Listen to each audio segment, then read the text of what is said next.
مغامرات منشي.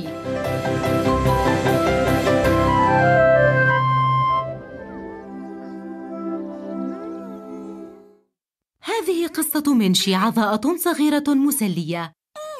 مرحباً، كيف حالكم؟ أنا منشي. منشي هي الحيوان المدلل لولد يدعى داني، وتعيش في غرفته. في الواقع أنا أعيش هنا. هذا هو منزلي. حوض زجاجي متصل مع العالم.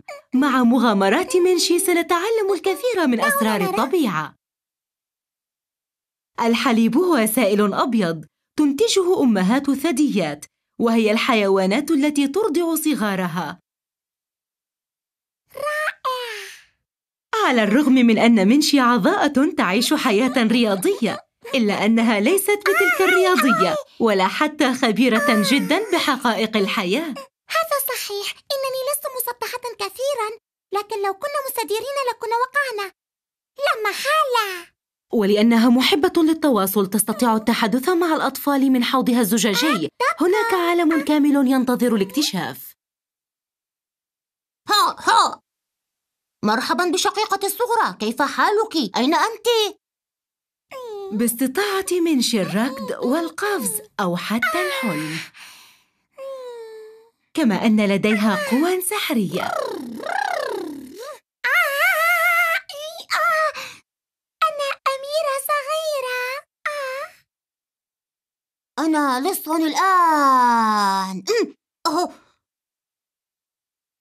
قراصنة في كل مكان.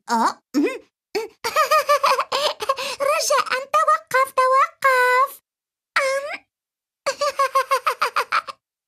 لكن ما تحبه حقاً هو الغناء والرقص، لأن منشي تريد أن تكون نجمة غنائية. غنوا معي. ونشي غني منشي، ونشي غني منشي. ونشي أحب الطبيعة أنا، ونشي إنه كوكبي. أنا منشي وأنا هنا، أحب اللعب وهو الغناء. التعلم عن الطبيعة والعالم أكثر متعة وسهولة مع مغامرات منشي.